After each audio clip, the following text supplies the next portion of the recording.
खुशी की बात यह है बहनों और भाइयों, क्रिसमस के मौके के ऊपर वो मुआफी हो चुकी है, वो मुआफी हो गई है। हमें यकीन करने की जरूरत है, क्योंकि अबरानियों के खत में ही लिखा हुआ है, अबरानियों के खत में ही लिखा हुआ है। अगर आप देखें अबरानियों का खत, उसका 10वां बाब, और उसमें लिखा हुआ है कि वो मुआफी जो है वो हो चुकी है। आए मैं आपके लिए पढ़ता हूं, ये 16वीं आयत से 10वें बाब में खुदावंद फरमाता है कि जो अहद मैं अहद उन दिनों के बाद बांधूंगा वो ये है कि मैं अपने कानून उनके दिलों पर लिखूंगा और उनके ज़हनों में डालूंगा। और फिर वो कहता है कि उनके गुनाहों और बेदीनियों को फिर कभी याद नहीं करूंगा। और जब उनकी मुआफी हो गई है, क्या लिखा है? हो गई है, हो जाएगी नहीं। कैसे हो गई है? क्योंकि यीशु मसीह ने हमारे गुनाहों के लिए खून सलीब के ऊपर बहा दिया है, कलवरी के ऊपर उसने हमारे लिए खून को बहा दिया है, इसलिए मुआफी हो चुकी है। और ये मुआफी टेम्परेरी नहीं है, ये अब्दी मुआफी है, ये हमेशा के लिए है। और लिखा है कि फिर अगर मुआफी हो गई है तो फिर गुनाह की कुर्बानी नहीं रही। इसलिए तो मसीही कुर्बानी नहीं देते। हम इसलिए कुर्बानी नहीं देते कि हमारे गुनाहों की एक फाइनल कुर्बानी हो चुकी है जो मसीह यीशु ने, अब जरूरत है। आपका क्या रिस्पॉन्स है? आप बड़ा दिन तो मना रहे हैं, लेकिन क्या आपको यकीन हो गया कि तुम्हारे गुनाहों की मुआफी हो चुकी है? क्या आप इस तरह से जिंदगी गुजार रहे हैं कि आपके गुनाहों की माफी हो चुकी है? क्या आप ये फील करते हैं कि आपके ऊपर, आपके कंधों के ऊपर गुनाह का बोझ नहीं है? अगर तो आप गुनाहों की माफी के ऊपर आपने यकीन कर लिया है तो आपके लिए ये बड़ा दिन है, वरना ये आपके लिए बड़ा दिन नहीं है। ये पहला मौका था, क्योंकि जब गुनाहों की माफी हो गई है तो हमारा रिश्ता भी खुदा के साथ दोबारा जुड़ गया है, जो गुनाह की वजह से टूट गया था। लिखा है कि हमें मुआफी हो चुकी है, हम उसके खून से रास्तबाज ठहर चुके हैं, हमारी उसके साथ सुलह और मेल मिलाप हो चुकी है, और हम उसके फर्जंद बन चुके हैं, हम खुदा के बेटे बन चुके हैं। और अगर बेटे बन चुके हैं तो खुदा के वारिस बन चुके हैं, और वारिस बन चुके हैं तो मसीह के हम मिरास बन चुके हैं। कितना बड़ा ऑनर है! ये नहीं लिखा कि तुम कुछ करोगे तो तुम खुदा के बेटे, नहीं, ये लिखा है कि जो मसीह यीशु पर, जितनों ने उस पर ईमान रखा, अब यूना की इंजील उसका पहला बाब 12 बाब, जितनों ने उसे कबूल किया उन सब को उन्होंने खुदा के फर्जंद बनने का हक दे दिया। इसी तरह से लिखा गलतियों के खत में कि तुम उस ईमान की वजह से जो मसीह यीशु पर है, मसीह यीशु पर हमारा ईमान क्या है कि वो मेरे गुनाहों के लिए जो है वो मर गया, और अब मेरे क्योंकि वो मर गया है इसलिए मेरे गुनाहों की जो माफी है वो हो चुकी है, वो जिंदा हो गया, माफी हो चुकी है। ये ईमान रखना है। और अगर मैं ये ईमान ना रखूं कि मेरी माफी हो चुकी है तो यीशु मसीह का आपकी जिंदगी में कोई मकसद नहीं है। मकसद तभी पूरा होगा जब आप यीशु मसीह के इस फिनिश्ड वर्क को जो सलीब पर उसने किया उसको कबूल करके उसमें चलो, उस नूर में चलो, सलीब के नूर में चलो, खून के नूर में चलो कि माफी हो गई है। नंबर 2, जो दूसरी बात की है मैं उसको बात करके खत्म करता हूं। दूसरी बात जो है इसी इब्रानियों के खत में उसके दूसरे बाब में लिखी है, और वो है किंगडम के बारे में। क्योंकि आदम ने किंगडम खोई थी, आदम ने जन्नत नहीं खोई थी, ना ही आदम ने आसमान खोया था कि वो वापस लौटाया जाता। आदम ने किंगडम खोई थी, और वो किंगडम जो है इब्लीस ने हासिल कर ली थी। देखें इब्रानियों के खत में क्या लिखा हुआ है, 13वीं आयत में, 14वीं आयत से पढ़ता हूं। बस जिस सूरत में के लड़के खून और गोश्त में शरीक हैं तो वो खुद भी उनकी तरह उनमें शरीक हुआ, यानी हमारे जैसा इंसान बन गया, जैसा फिलिपियों के खत उसके दूसरे बात में लिखा है। अगरचे वो खुदा की सूरत पर था, पर उसने अपने आप को खुदा के बराबर होने की चीज को कब्जा में रखने की चीज ना समझा, बल्कि अपने आप को खाली कर दिया, खादम की सूरत अख्तियार की, और अपने आप को इस कदर पस्त कर दिया कि इंसानों के मशाबे होकर, और उसने सलीबी मौत को गवारा किया। मौत ही नहीं, सलीबी मौत को गवारा किया। किस लिए? ताकि 2 काम करे, आपका रिश्ता खुदा के साथ जोड़े, और वो बादशाही जो शैतान ने छीन ली थी उसको वापस लौटा दे। यही लिखा हुआ है। लिखा है वो खुद भी शरीक हुआ ताकि मौत के वसीले से उसको, जिसे मौत पर कुदरत हासिल थी, यानी इब्लीस को तबाह कर दे, इब्लीस को पैरालाइज कर दे।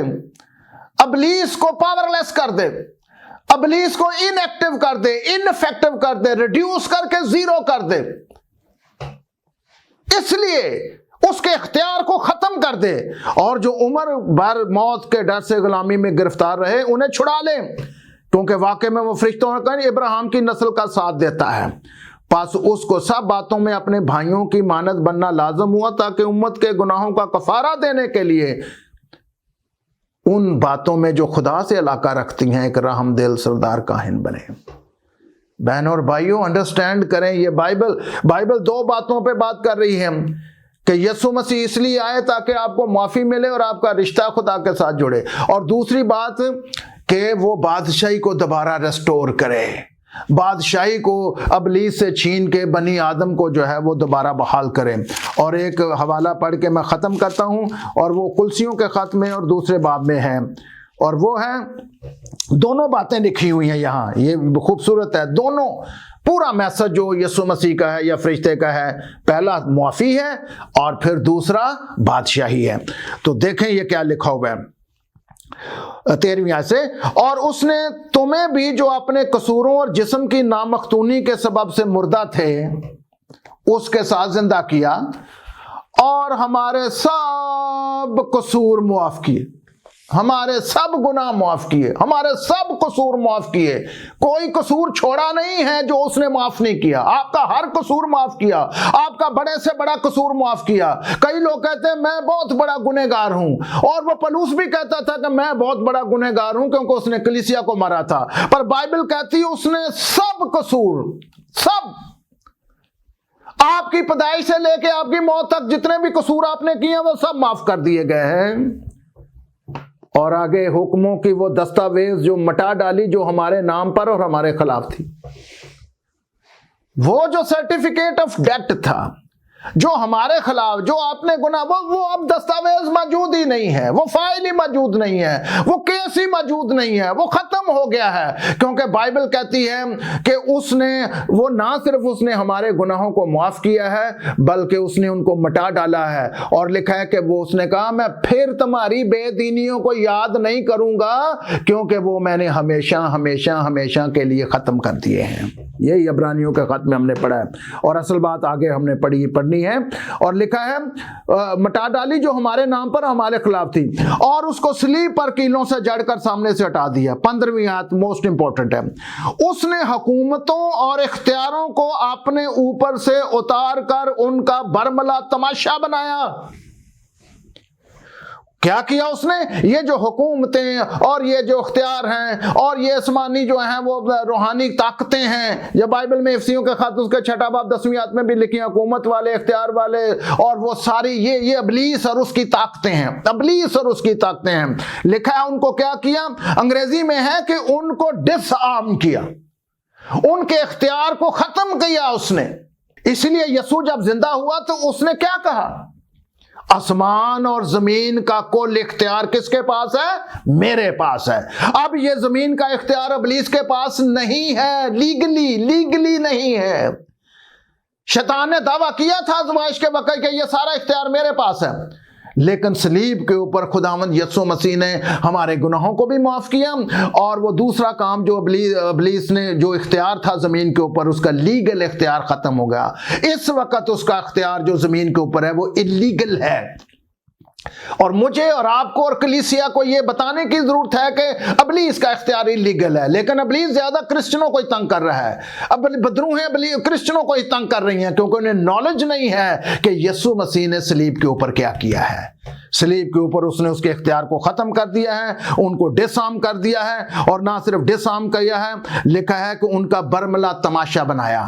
سو بہنوں اور بھائیوں، 2 پوائنٹ میں نے آپ کو بتایا جو بڑے میجر تھے جو یسوع مسیح اس دنیا میں کرنے کے لیے آئے تھے۔ پہلی چیز کیا ہے؟ فرشتے کے پیغام کے مطابق وہ گناہوں کی معافی دینے کے لیے آئے تھے، تو گناہوں کی معافی ہو چکی ہے۔ نمبر 2، ज़मीन के ऊपर कलीसिया के वसीले से खुदा की बादशाही भी कायम हो चुकी है, इनविजिबल है, रूहानी आलम में है। यसू ने ये नहीं कहा था अगर मैं बदरूओं को और खुदा के रूह की मदद से निकालता हूं तो बादशाही पहुंच गई आपके पास। अगर आपको गुनाहों की माफ़ी का यकीन हो गया है तो आपका रिश्ता भी खुदा के साथ जुड़ गया है, जो टूट गया था आदम के गुनाह की वजह से। और नंबर 2, आदम ने जो बादशाही खो दी थी वो दोबारा रेस्टोर हो चुकी है। अगर ये 2 बातों के ऊपर आपका यकीन है और आप इसके ऊपर खड़े हैं तो आज के क्रिसमस का आपके लिए मतलब है, क्रिसमस का जो है वो मकसद आपकी जिंदगी में पूरा हो गया है। लेकिन अगर आपने ये 2 बातों को कबूल नहीं किया तो यीशु मसीह से आपको कुछ फायदा नहीं होने वाला। यीशु मसीह से आपको कुछ, इस क्रिसमस का भी फायदा कोई नहीं है। आप अच्छे खाने खा सकते हैं, आप गरीबों में कपड़े बांट सकते हैं, आप दूसरों को जो है वो झूठा मूठा मोहब्बत शो कर सकते हैं, लेकिन अगर आपको इस क्रिसमस के ऊपर ये यकीन नहीं हुआ कि आपके गुनाह माफ हो चुके हैं और आपका रिश्ता खुदा के साथ जुड़ गया है और आपको अब इख्तियार मिल चुका है कि सांपों और बिच्छुओं को कुचलो और दुश्मन की सारी ताकत पर गालिब आओ, ये यीशु ने कहा है। उसने कहा पहाड़ों को हटा दो, उसने कहा तूफानों को रोको, ये तुम्हें इख्तियार दे दिया गया है। उसने कहा मुर्दों को जिंदा करो, उसने कहा बीमारों को शिफा दो, उसने कहा बदरुओं को निकालो, और उसने कहा जो चीजें नहीं हैं उनको वापस बुलाओ। ये अथॉरिटी आपको मिल गई है to rule this world in spiritual realm. रूहानी आलम में आपके पास इख्तियार है, आपको जो है वो परेशान होने की जरूरत नहीं है। और ये 2 पॉइंट अगर आपको समझ आ गए हैं, अगर इन 2 पॉइंटों के ऊपर आपने यकीन कर लिया है तो खुदावंद का शुक्र है, आपके लिए क्रिसमस है। अगर नहीं है तो इस तरह के आप कई क्रिसमस मनाते रहेंगे, आपको कोई फायदा नहीं होने वाला। सो आओ हम दुआ करें और खुदावंद का शुक्र करें कि उसने जो कुछ आदम ने खो दिया था वो यस्सु ने दोबारा बहाल कर दिया है। ये क्रिसमस है। खुदावंद यस्सु, मैं तेरा शुक्र करता हूँ, तेरे नाम की तारीफ करता हूँ। फजल दे ताकि खुदावंद कलीसिया को ये मालूम हो कि तेरे आने का मकसद गुनाहों की माफ़ी था और बादशाही को बहाल करना था, ताकि हमारा रिश्ता तेरे साथ जुड़ जाए और हमारे वसीले से, बल्कि कलीसिया के वसीले से तेरी बादशाही ज़मीन के ऊपर जो है वो आए और कायम हो। यीशु मसीह नासरी के नाम के वसीले से, आमीन।